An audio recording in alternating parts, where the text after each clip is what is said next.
Now, as far as I know, almost nobody likes learning about iPhone camera settings. And I get that. It's not the most exciting topic, it's kind of technical, and you're here to learn about photography, not settings. Well, I get it, but here's the problem. Unless you get the camera settings exactly right, your photos will not be of the highest possible quality. And because of that, I've created this video where I'll walk you through all the most important iPhone camera settings, and I'll show you how to pick the correct values for each setting so that your photos will always turn out great. Now, if you can't hear me, please tap on this video to turn on the sound, and then we can get started. So to find the iPhone camera settings, we'll start by opening the Settings app on the home screen of your iPhone. From here, we'll scroll all the way down until you find Camera. Select Camera, and that will open the camera settings. Here, the first option that I think is really important is the grid setting, and by default, the grid is turned off. But if you turn the grid on, the next time you launch the iPhone camera app, you'll have 2 horizontal and 2 vertical grid lines on the top of the viewfinder, and these grid lines are really useful when you're composing your shots. The next setting that I think is really important is the Formats option.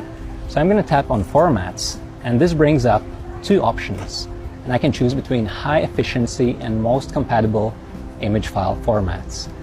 So for those of you who are more technically minded, high efficiency corresponds to HEIF image file format, while most compatible corresponds to JPEG file format.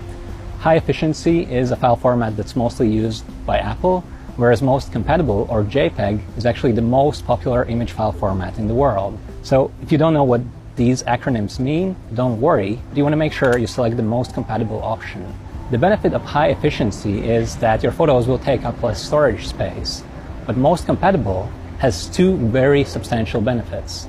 Number 1, these files are indeed more compatible, especially if you send them over to your friends who do not use Apple devices. But number 2, which is even more important to me, is the fact that most compatible images will actually be of higher quality. And if you compare high efficiency and most compatible photos side by side, you'll see that the most compatible images will actually have more detail, and thus their quality will be better. And because of that, I strongly recommend that you choose the most compatible option.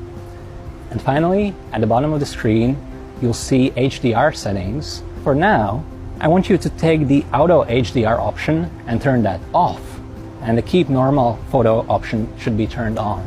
So now that we've changed these settings, let's open up the iPhone camera app and let's see what kind of options are available there.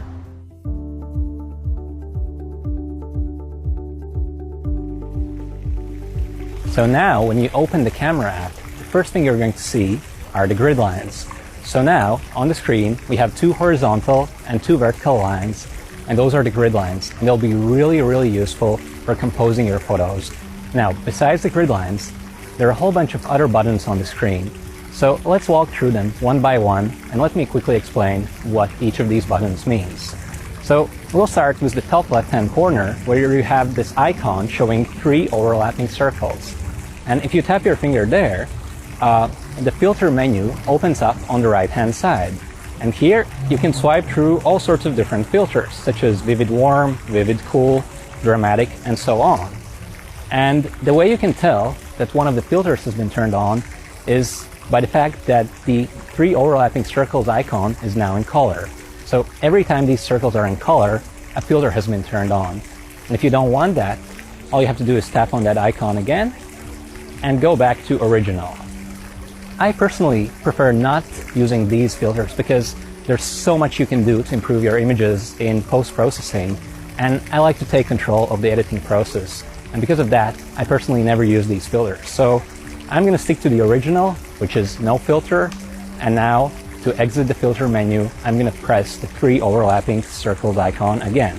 Now the next option you see on the screen is the self-timer, and you have the choice between the self-timer being off, or you can select 3 or 10 second self-timer.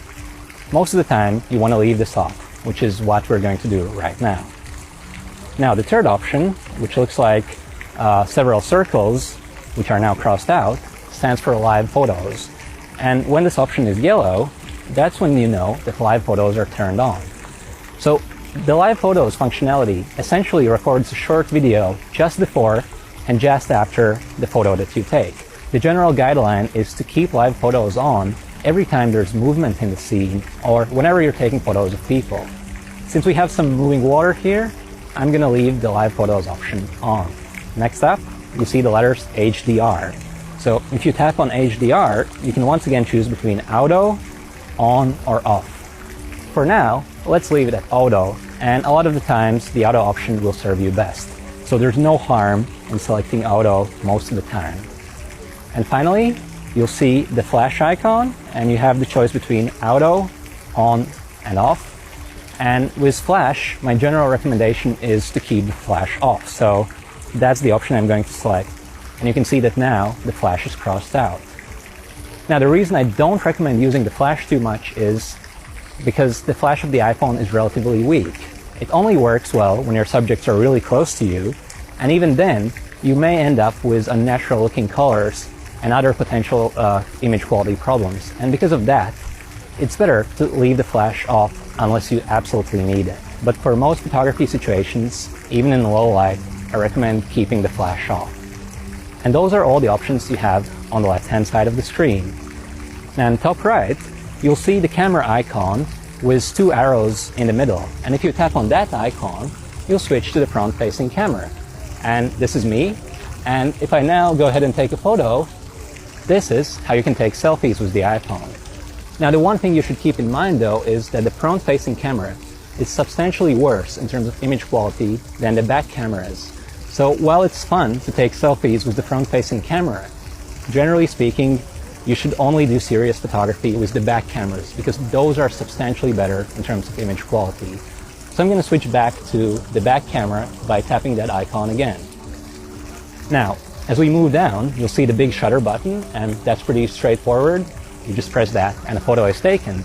Now, to the left from shutter, you'll see a circle that says 1x. And this option is only on the iPhones that come with two cameras. So if you tap on that 1x turns into 2x, and now you're using the telephoto lens of the iPhone. If you tap on 2x again, you're back to the wide-angle lens. Not all iPhones have this option, so you'll only see this on the screen if your iPhone has two lenses. And finally, on the right-hand side of the screen, you have all the different shooting modes of the iPhone camera. So currently, the photo mode is selected, and you can tell that because the letters photo are yellow. But as you swipe your finger vertically up or down the screen, you can switch between all the different photo and video modes of the iPhone camera. So if we go down, you have the video mode, which is the mode you'll be using for taking regular videos. Under that, there's the slow-mo mode for taking slow motion videos. So those are videos where everything's moving really, really slow. Under that, you have time-lapse videos, which are essentially the opposite of slow motion. So time-lapse videos are moving really, really fast. If we then go up, above the regular photo option, you'll see the portrait mode. The portrait mode is not available on all iPhones. We'll cover portrait mode extensively in a future video, but for now, just know that this is the option you'll be using to create beautifully blurred backgrounds when taking portrait photos. Next to portrait, you'll find the square mode. And this is just like the regular photo mode, but this time you're only taking square photos. And while this may seem like a great idea, what's really happening behind the scenes is that the iPhone is cropping your photos before they're even taken. And when you take a square photo like this, there's nothing you can do to expand it back into the full size. But if you take a regular wide photo, it's very easy to crop that into a square. And because of that, my recommendation is to not use the square mode. You can always take a regular wide photo and crop it into a square if you have to, but you can't really do the opposite. And because of that, I recommend that you avoid the square mode. And finally, there's the pano mode, which is what you use for creating beautiful panoramic photos. But for now, I'm going to go back to photo. In the photo mode, I'll go ahead and take another photo. And if I want to review the photos I've just taken, what I have to do is tap the photo icon at the bottom right-hand corner, and this is how you can preview all the photos that you've just taken. So there you have it. We've just reviewed all the most important iPhone camera settings and shooting modes. Now, as you can see from the techniques I just shared, The iPhone camera looks really simple on the surface, but when you start digging deeper, it's really not that simple. There are so many hidden camera features and camera settings that you probably don't know about, and I could only share a handful of them in a short video.